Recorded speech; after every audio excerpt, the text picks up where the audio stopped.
Good evening and welcome to Ghana Shot. Today we're going to look at developments in Bangladesh and the rise of Jammat Islami. And to discuss this in detail is someone who's pretty knowledgeable on this subject, and that's Captain Alok Bansal. Right. This is the first time Captain Alok Bansal is coming on Ghana Shot.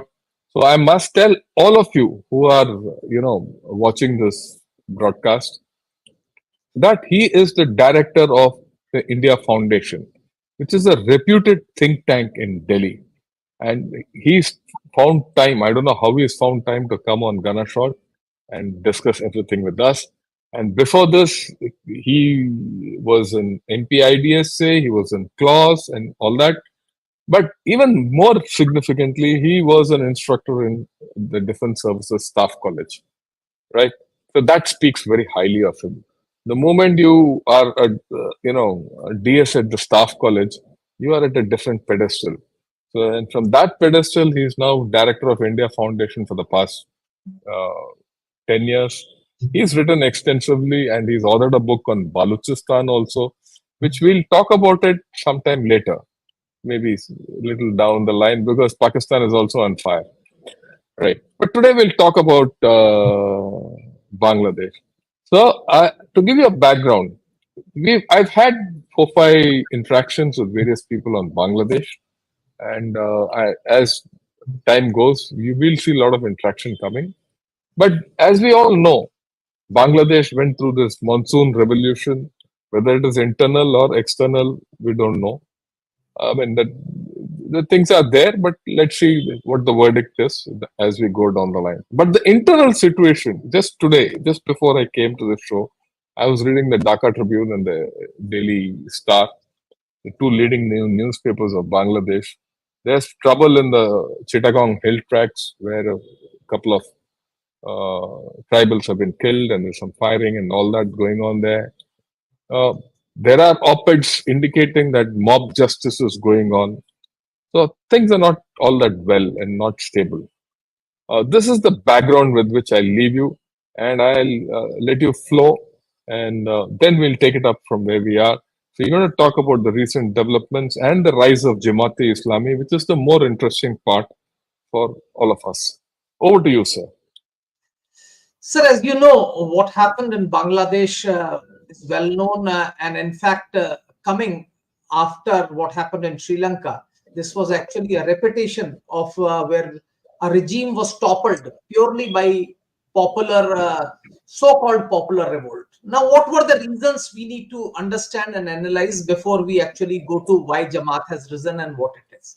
We need to understand that under Sheikh Hasina, there is no doubt that Bangladesh made spectacular progress.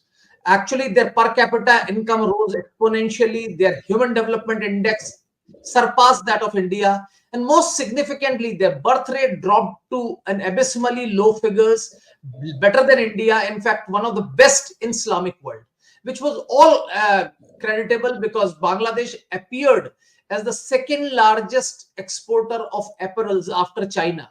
For a country which did not produce a single bale of cotton, that was a huge achievement. But despite that, there was a certain amount of undertone of anger, which anyone who visited Bangladesh, like I have many a times, would have perceived. And that was because there was a perception, and not always without justification, that the government was becoming autocratic. The elections that were being conducted were not being held in a free and fair manner. The main opposition party was actually not participating, and that made it most these elections as one-sided elections. But I think nobody had expected that this sort of a phenomena will take place. Now, what had happened? We all know what happened with the students. There was actually a clause of reservations where students felt that their chances of picking up a job had been blocked effectively by huge reservations that had been granted. Of course, that were started by the government, but the immediate provocation was a court order which restored them. Though government tried to negotiate, but it could not. I think certain statements by the former prime minister, or by the prime minister Sheikh Hasina, where she says that if we don't give reservations to Mukti Jodha, meaning freedom fighters, do we give it to Razakars, who were actually the collaborators in 1971? Further inflamed the passions, and students actually started talking, we are Razakars, and actually started marching. Now, who were these students? First question that comes to mind is, who were these students? There is no doubt that there was actually a genuine grievances, and the student body was led by people who were at that point of time not affiliated with any political party. But we need to understand, in Bangladesh, there are primarily two student organizations which are quite powerful. One is, of course, the Chhatra League of Awami League, which was opposing the protest because they were with the government. And the next one was Islamic Chhatra Shibir of Jammat Islami. So while the students' movement was apolitical, a large chunk of the people who were constituting the movement were from Islamic Chhatra Shibir. Having said that, what happened is, as they moved, initially the security forces tried to block them. In fact, certain firings took place, certain people died. But as I said, in a country's history or in a country's progress, a moment comes where security forces have to take a call whether they are going to fire on their citizens or not. And I think that moment came in Bangladesh when army refused to fire on the people and actually withdrew. And it is after that that the students moved, and army chief actually advised prime minister to leave after resigning, as he claims. Though, of course, prime minister's son subsequently claimed that she did not resign. But prime minister's going away actually opened a Pandora's box, because there was a power vacuum. In fact, police was asked to disarm. Policemen were given orders to deposit their arms, remove their uniforms, and go back. And that actually made them sitting ducks. Anyone who was identified was killed. And in fact, one of the largest number of people who actually were assassinated or killed in this particular process were actually the policemen, who were the biggest victims. And of course, once the students moved into the thing and Sheikh Hasina had gone, there was an interim government constituted.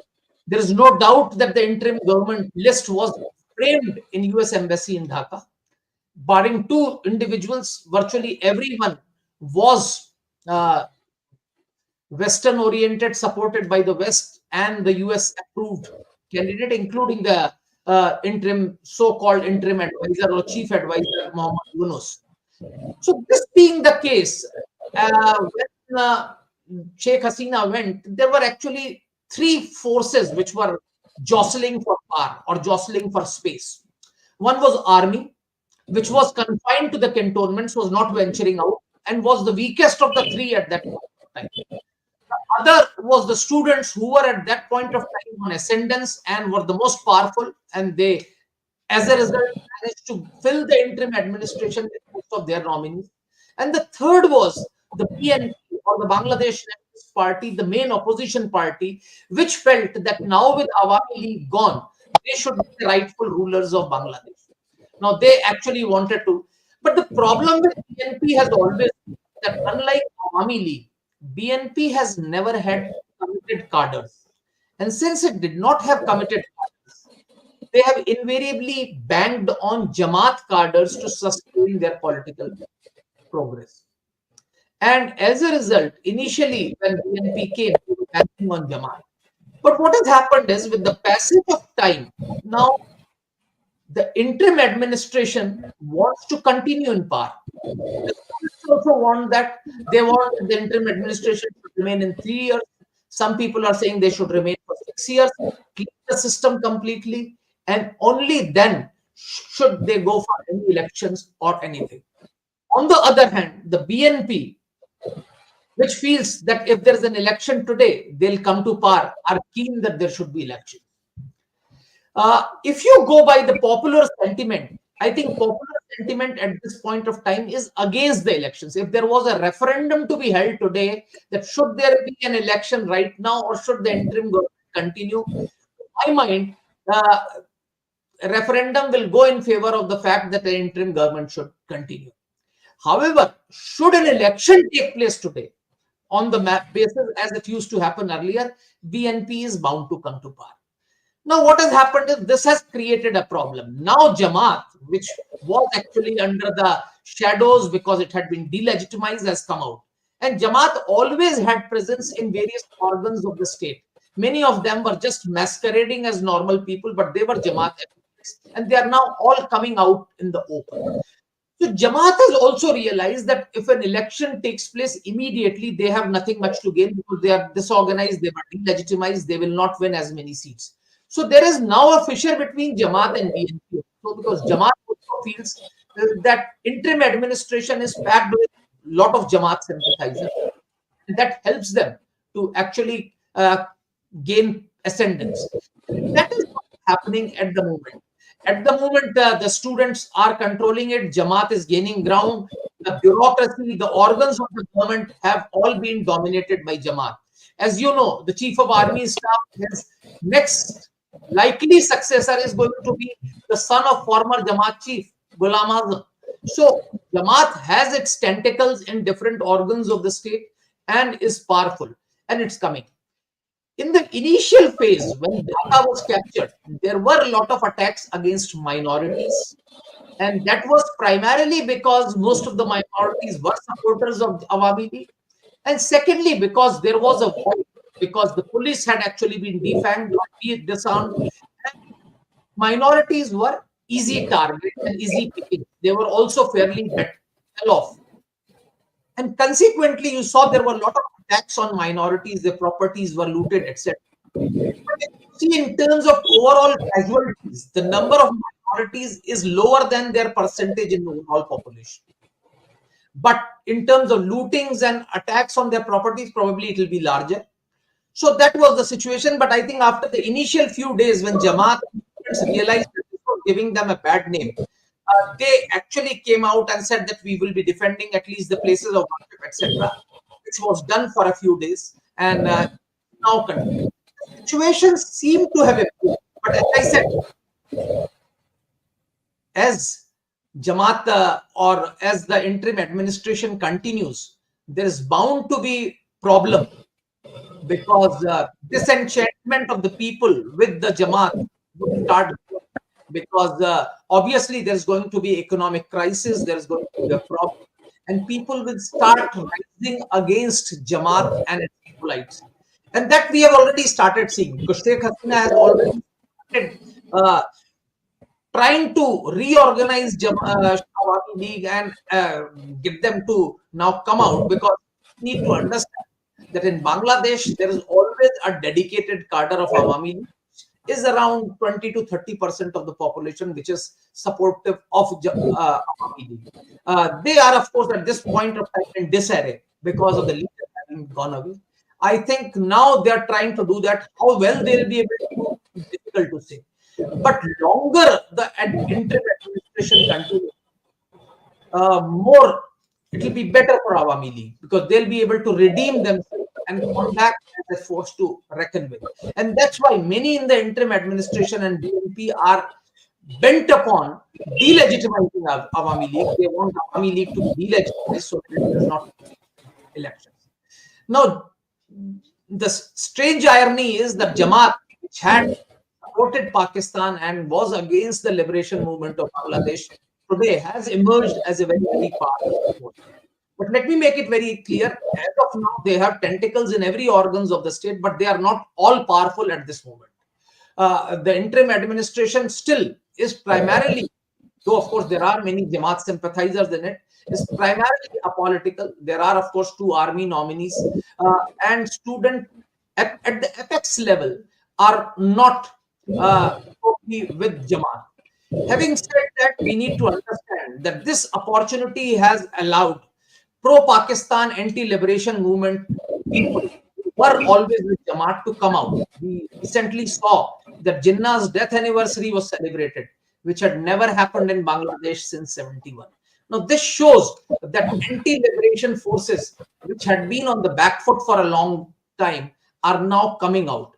How things will pan out will depend on how long it takes before next election takes place, before next elections or any other political action takes place. At the moment, The situation is in a flux, and with each passing day, Indian administration will become less and less popular. Army also has started moving out and they've started trying to enforce some sort of law and order. They are trying to now start moving out of cantonment, showing their presence. So I think some sort of normalcy will return, but at the moment situation is bad. It is the law of the jungle, especially in smaller towns where Awami League and its sympathizers have been targeted. Uh, Mob justice is taking place. Most of the Awami League senior leaders, including their ministers, are either in hiding or have escaped out. Some of them have also been incarcerated by the regime.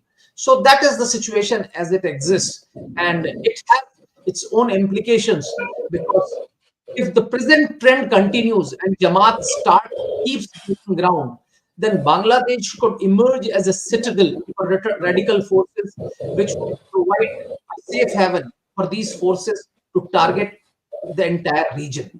And I think that would be a catastrophic situation for not only for India but for the region as well. I think this is my opening comments. So you want me to continue further? I could continue, but I thought it would be better if we have more interactive session. Yeah, I think that's the right way to go forward. What you have said has got a lot of value in terms of, you made some very important points that the interim government is likely to stay for a longer time than what we thought. It's not going to, elections are not going to be held. In fact, there's no talk of elections anywhere. And I agree with you completely that the sentiment on ground is against elections at this point of time. Right. If that be so, the contradictions is something which we need to understand. One, like you said, the whole story was triggered or around, or rather, it exploded around the army, the students, and the BNP with some support of the Jamaat cadres. That moment has gone. The army still remains a player, students remain a player, but as time goes and elections, don't come on the horizon, the political forces will reassert themselves. There's no choice. And I don't know whether the interim government has the capacity to delegitimize Awami League. You delegitimize Awami League, it can come up in some other manner, like what happened with PTI in Pakistan. After all, that model is there for everyone. So you might have the birth of a new Awami League or whatever it is, and so the political system will reaffirm itself, and that will lead to its own problems. That's one part of the story. That's one part of the contradiction of Bangladesh, which we will have to face for a long time to come. The second part of the complication is now it is very clear that this was a U.S. instigated, U.S. instigated and supported revolution. Especially now, like you said, the list of interim government was drawn out at the U.S. embassy, and now it is being followed up by U.S. aid coming in with its money bags, and then important delegations coming in and all that. Didn't they know that they're going to support a radical system at the end of the day? Because and that is completely antithetical to their own security and to the regional security as a whole, which they were upsetting. How does this kind of a thing, balance itself out? And how do you see this? Because this is going to trouble us for a long time to come in India. How do you see this balancing itself out? And let's say, what should we be prepared for? See, firstly, as far as US is concerned, we need to understand that US, of course, initially opposed all the elections, which it felt that were not free and fair. But subsequently, it became a more of a personalized antagonism, because many ministers of Sheikh Hasina's government made statements against US, and the US actually reacted. It also started imposing sanctions on certain officials, certain ministers, election officials, for not conducting free and fair. So it became more a bitter personal feud than a feud of ideology. While I agree that US policy is to support democracies, but you could see in Pakistan, where we had an equally sham elections, and now the way democracy is being subjugated each day, US has had no problem. So first point is that it was more of a personal vendetta. And of course, US being a superpower has influence, and it has the money power, it has influence, and it managed to influence. There is no doubt that the students movement was supported financially and with all sorts of moral and technological support by the US and the Western world. There is no doubt about it. This is also true that now, having toppled the government, you will see that the students' movement will wither away. And as a result, by each passing day, the students' power will keep reducing. So the students' ability that they were initially in a position to enforce whatever they want will reduce by each passing day. And as students' cohesion withers away, it will be the other forces that become more powerful. Army already has started asserting itself to some extent. It is still not the dominant player, contrary to what many in India believe. Uh, Similarly, what has happened is now the Jamaat has actually realized, and they realize that they have a huge window of opportunity. And they realize that the movement mood is for deferring the elections. They already have a foot in all organs of government. So they feel that if elections are not held, it is in their interest because they have organized cadres and they can grow in due course. On the other hand, BNP, which is the party which thinks they are waiting to move in, actually, they thought they would probably be able to form a government as soon as Sheikh Hasina leaves, are extremely disillusioned because they realize that if time starts withering away, then Awami League will again start making a comeback. So they want an election as soon as possible. And that has actually pitted BNP to some extent against Jamaat now. So this is the ground situation as far as this is concerned.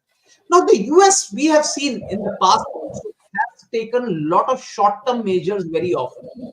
They have actually taken, on numerous occasions, they have really not thought long-term. The way they handed over Kabul to Taliban was also not in their long-term interest. So that has been the case. Now, the problem is for countries like us, we need to see what we have to do. The first part is that yes, we have provided safe haven or shelter to Sheikh Hasina, which is, I think, the right thing to do. If you cannot look after your friends in times of crisis, you are good for nothing, and nobody in the world will bank on you. So that's first part. Next is, of course, we need to engage with the interim administration. We also need to enhance our army to army connect. That's a very powerful organization where we have good connect.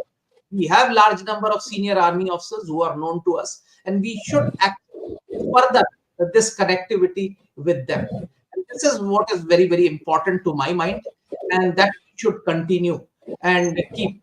But at the same time, we must provide support to Sheikh Hasina and reorganize Awami League. Maybe at some stage, if required, we should be able to use Awami League as a force and create. At the same time, there is nothing wrong in engaging with BNP and other political forces so that BNP is a justified and a valid opposition party. We should engage with them, and we should have an engagement with them. Bangladesh is crucial for India. We need to understand that because of typical political geography, we are to move westward or northward, either in quest of markets or in search of raw material. And that's why successive governments have been talking of look east, etc. One of the biggest achievements during Sheikh Hasina's regime has been that we have managed to create so many connectivity corridors. We have so many trains running between India and Bangladesh. Those railway tracks have been reestablished or actually shut down after 1965. So many road connections have been made, pipelines have been made, grid connectivity has been established, net connectivity has been established. So all these need to be continued with, we need to strengthen it. And we must also understand that most Bangladeshis look up to India for their basic needs, for higher education, medical facilities, as well as for pilgrimage. Both Hindus, Muslims, Christians, all of them actually look to India and want to come to India. So that is the situation. I think we need to engage, we need to continue engaging with the population. But at this point of time, there is a slight anti-India sentiment, because there is a general perception in Bangladesh that Awami League government continued in power for so many years because it was being supported completely by India. So that is the perception, and I think that's what we have to change. We need to say that we are with people of Bangladesh. Of course, Sheikh Hasina and Awami League are close to us and will continue to remain close to us. Yeah, I think what you said has a lot of sense. That the army is the most relevant player in this whole story. It's a central player, and a lot of things will depend on how the army behaves. But like you also said, the army is also a reluctant player in Bangladesh. But the right thing is that we need to continue one to one with the army to army relations. And even today, I saw a NDC delegation from, I think, Bangladesh has come and visited, some of our think tanks. And there is movement going on, and they do realize that, look, without India, they can go nowhere, because for everything they have to depend on India.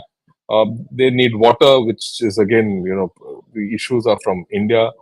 Power, oil, everything goes from India. They have issues, right? But the how the political, you know, and visage will pan out is the question at hand, which you actually rightly said so. And at this point of time, we also realize, and all of us are on the same page on this, that Bangladesh is very important for India. It is more important for India that we have a stable Bangladesh than for US. And like you rightly said, US has short-term goals. It's done the trick. It will pour some money in and then quit once it achieves its aim. And its aim is very simple: to contain China, how to supplant China there. We'll see that game playing out. Is it time for us to start talking to US for the long-term solutions of Bangladesh? Because they are the people. Look, they are why I'm saying this is they are the people on ground, and they're calling the shots behind the government. Though no Bangladeshi will agree to this, I am openly saying this. That right, and the way I read it. Okay, so is there value in this? Sir, firstly, we need to understand. I think very often people confuse when nations deal. It's your national interest. So US will do what it is in their national interest. Yeah, that's okay. And we should interact. Very often we look at it as a binary between India and China, which is not the case. No, in Bangladesh, because in Bangladesh, after India, if any country lost the most, it was China. So it was actually a loss of India and China. The countries which gained were US and Pakistan to some extent. What we have done wrong is we need to understand. There has been actually, after 5th of August, there has been a flood of videos on social media showing atrocities on minorities. 90% of these are fake or dated, at least 15 to 20 years old. Either they are the old videos which have been rehashed and brought and shown, which happened when Babri Masjid were demolished in 90s or something, which have been shown, and some of them are outright fabricated. Now, this is actually coming out from ISI and its allied organizations, which actually now at this point of time want to create a permanent division between India and Bangladesh. Please understand, many of our social media channels also have gone aggressive, where they're talking of solving the chicken neck solution and this and that. Yeah, all that is all bunk. And I agree with you. This is all bunk. that is all is being shown there.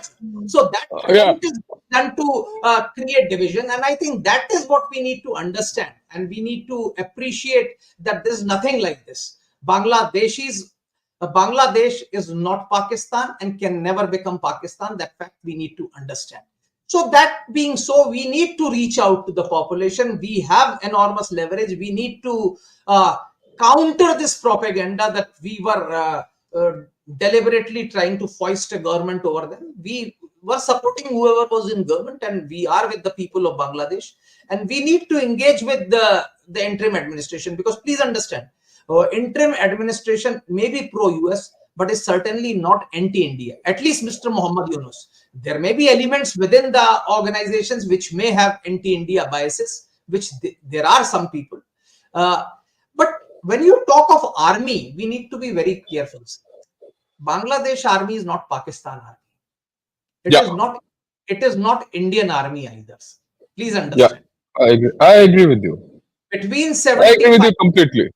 between 75 and 78, 79, there were so many mutinies led by majors, colonels, and sepoys. In fact, Sheikh Mujib was assassinated in a military campaign which was led by two majors, one from artillery, one from armored corps, with not a single infantry officer participating. And they could manage to successfully do it, though army chief was not with them. That's what I'm trying to say. And the point is, even after that, so many coups happened. Brigadier Khalid Musharraf's coup. In fact, Ziaur Rahman came to power because of a sepoy coup, which was actually a sepoy mutiny, purely an OR's mutiny without officers. They eventually released Ziaur Rahman. It was actually a leftist mutiny with uh, uh, Abu Tahir, Colonel Abu Tahir, and others leading it, and eventually came. Subsequently, General Manzoor, when he assassinated Ziaur Rahman, there were so many failed mutinies. So, Bangladesh army is not a monolith. Please be very careful, and that's one of the reasons why no army chief wants to take a direct confrontation with public, because Yeah, he is not sure of support that he has from his subordinates. So that's a one factor which we need to be very careful when we are dealing with Bangladesh. You'll find there are different strands of political thoughts that permeate across the officer cadre of Bangladesh. So it's a highly politicized army. When I say politicized, means not they are not active, but they're politically aware. In Bangladesh, even an OR is fairly politically aware of what's happening in the country. So that's a factor which is. So that's why I said, while we need to engage with armed forces fiercely, we need to do that. We need to also insist, and I think somehow bring it into various political factors in Bangladesh, that Bangladesh is too big a country to remain a unitary state. I think while it is a homogeneous society, there is a need for federalism in Bangladesh, because that allows even the political parties or forces in opposition to garner some pie of the power. That actually somewhere. diffuses Yeah, to a very great extent, and that's a very essential requirement, and that's a one factor which many in India needs to understand. Many in India look at the map and think Bangladesh is a small country, not realizing that oh, it it's a is big country. it's an eighth most populous country in the Yeah, world, yeah, and it's a yeah, huge country. So people don't realize how big a country Bangladesh is, and I think that factor needs to be brought in, and I think that is where I think India has to probably talk to US, talk to political leaders within Bangladesh, that Bangladesh needs to have a genuinely federal democratic structure that needs to be created, so that we don't have repetition of similar things. Because if this sort of a thing continues, already Bangladesh will start suffering, because large number of apparel orders have actually already shifted from Bangladesh to India and Pakistan. In fact, Pakistan has come out with a contingency plan how to draw out this apparel industry or textile industry to them and garner advantages out of this. So that's the level, and this will start biting Bangladesh in days to come. So they really need to do. Of course, US and Western world will provide them aid, but that aid can only provide them temporary succor. So if the administration doesn't really act fast, there's going to be economic chaos. yeah. So that what you are really coming to, and at the end of the day, India shouldn't be left with the Bangladesh as a bad neighbor. We like Bangladesh to be a good neighbor, right? And India should be a good neighbor to Bangladesh. That means a lot of people to people contact has to start. And rather, or we need to, I wouldn't say not people to people contact, more than that, we need to have contact with the people. We have to have a broad based contact with all political entities. We have to have a broad based contact with all their, even the religious entities if needed be, and their social organizations, because Bengal, like Bengal, there would be a lot of NGOs in that, in Bangladesh. And and of course, this transition government, I think we need to help them out to transition not only from the current structure to a more permanent structure, but like as you said, this could be an opportunity for Bangladesh to to do some reforms within and move to, like you said, a federated structure in some form.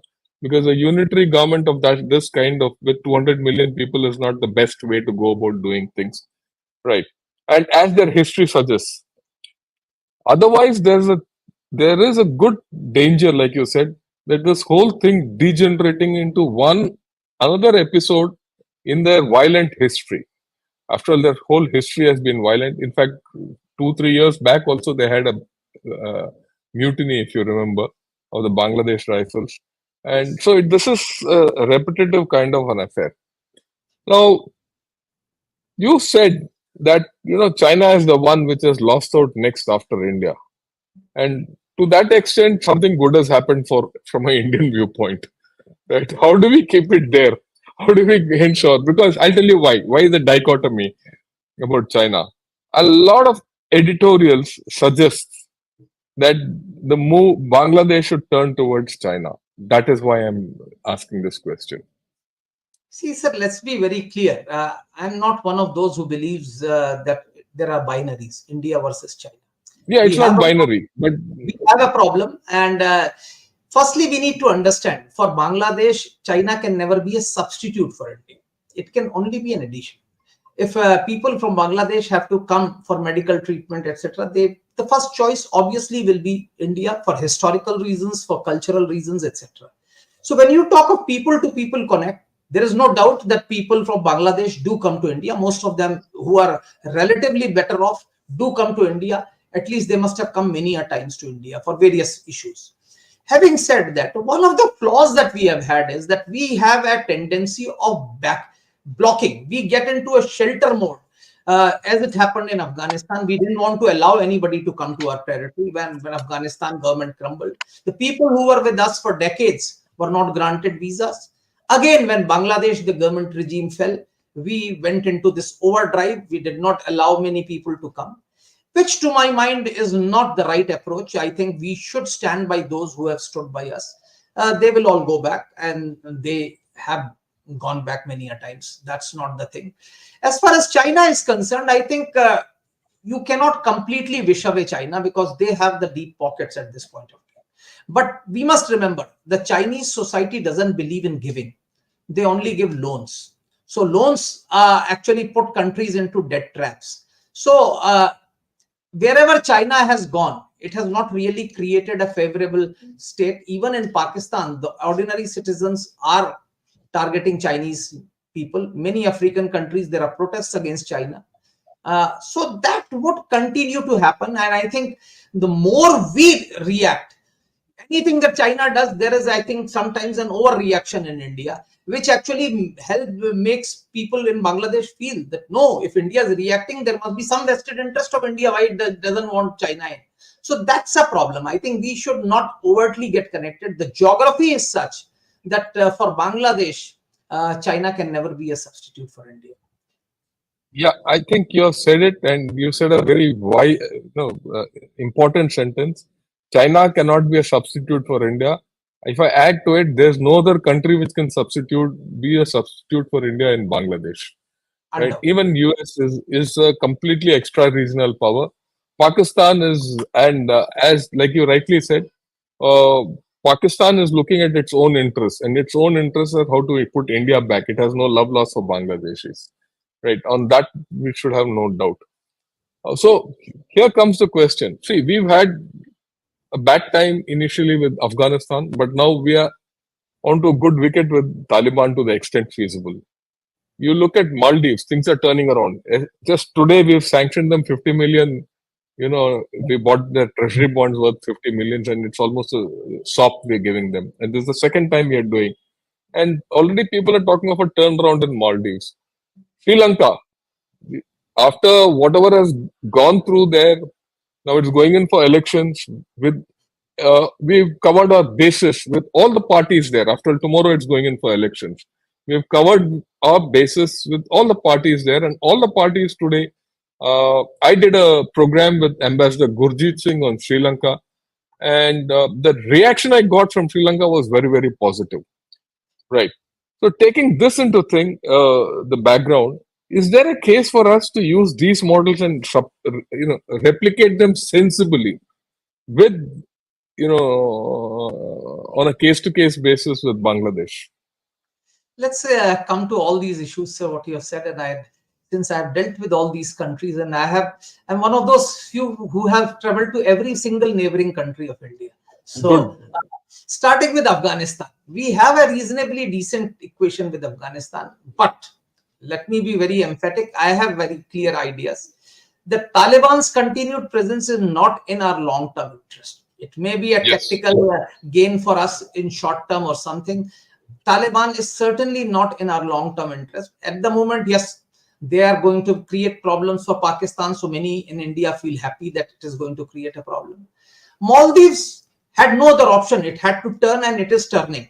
Sri Lanka also similarly. In fact, all the three presidential candidates, though Anura may be a little off, but as we know, Ranil is inching up. Both Ranil and Sajid are quite pro-India. And I think, as I said, not only Bangladesh, but as far as South Asia is concerned, apart from Pakistan, for no other country, China can be a substitute for India. And I think that factor has been realized by every one of them.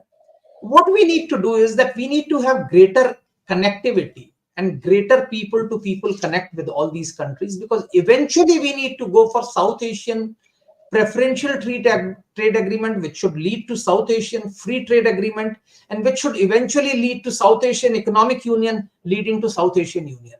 That should be our avowed objective in the long term.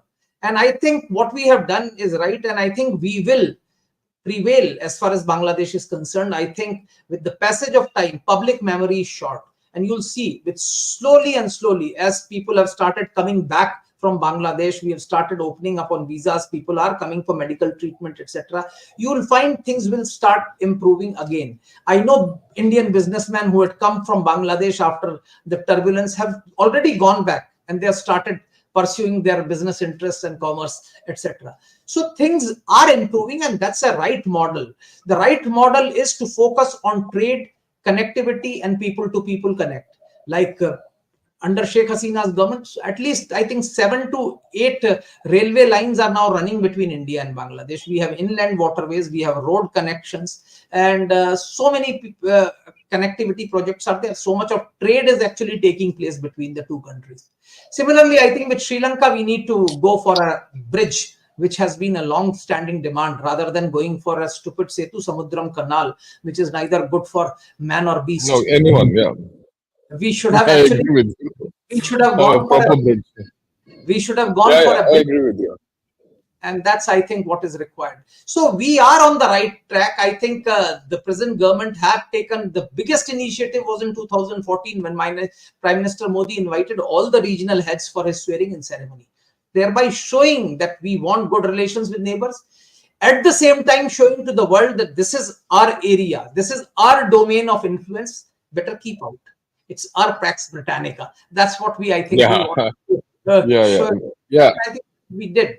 And I think that is the way to go about. I think we have fairly good relations, and I think we need to be very careful. We also need to use our soft power effectively. Our soft power is very, very powerful in many of these countries, which very often we don't use it that effectively. Yeah, I completely agree with you. As someone suggested, we need to have a Monroe doctrine of our own in this area. On that, we've never had a doubt. But if you look at it historically, some kind of a doctrine or Pax Britannica effect has always been there. But the thing which we need to take care of in this is, this, I wouldn't say antagonizes it, spikes passions up. Like right now in Bangladesh, there's a lot of anti-India passion going up. So we need to have the strategic patience to, withstand this and win them over. And I would like you to spend a few minutes, if you can, on the thought of India needs to exhibit strategic patience in this current situation. And the good day will come. Sir, there is no doubt. I think the people who react are, I think, being childish and foolish, because that actually, their reaction creates a further reaction. We need to understand when turbulence happens, certain upheaval is inevitable, certain Inevitable. violence is also inevitable, and certain loss of life and property is also inevitable. Sad as it may be, but it's unavoidable. In that sort of a turbulence, that sort of a revolution, there is violence, there is bloodshed, and that's what has happened. Now, to put it against all Bangladeshis, absolutely foolish. To think that there is a communal carnage going on, again, is untrue. Uh, People should understand that Bangladesh is a friendly nation. Uh, the blood of citizens of both India and Bangladesh was shed in the liberation of Bangladesh. That's been one of the legacy of Sheikh Hasina. She actually recognized it and reiterated it again and again and again. And that's an important facet. And I think that we need to understand. I think what India is doing, and rightfully so, is that we are showing patience. We are patient because it's very difficult to predict accurately as to what will happen over next 1 year, next few months, or in times to come. So I think it's best to wait and watch and continue to win over the population, because the anti-India propaganda that's going on, that needs to be countered, and that can easily be done if we actually act and use our soft power effectively. Many Bangladeshis want to come here for treatment, education, etc., and we need to harness them, we need to engage them. And similarly, as far as army is concerned, we should be continuously engaging with them. That I think is needed. Trade, commerce, economics will mandate that the two countries will come closer. Yeah, I think we've had a terrific discussion. For all the Bangladeshis who are watching this live and who will watch this down the line, and they will watch it, my message again is the same. Bangladesh and India are interlocked with each other. We have a shared past and we have to have a shared future. And that shared future has to be good for both countries, right? And as India rises, we can't have a Bangladesh which is lagging behind. Bangladesh has to be ahead. Get back to those indices which were actually better than India. And one at some point of time, many Indians were proud of the fact that Bangladesh is doing better than India in many counts. Honest, this is the law view. And many of us in India used to say, look, if Bangladesh can do it, why can't we do it? And mind you, Bangladesh has gone through so many tribulations. Bangladesh was a good example to many Indians, right? I would personally like that to be repeated. And if that to reach that level, we have to reach out. I think we will reach out. So, with your, if you're okay, we'll take a few questions, and then we'll this thing, because there are a lot of issues which have come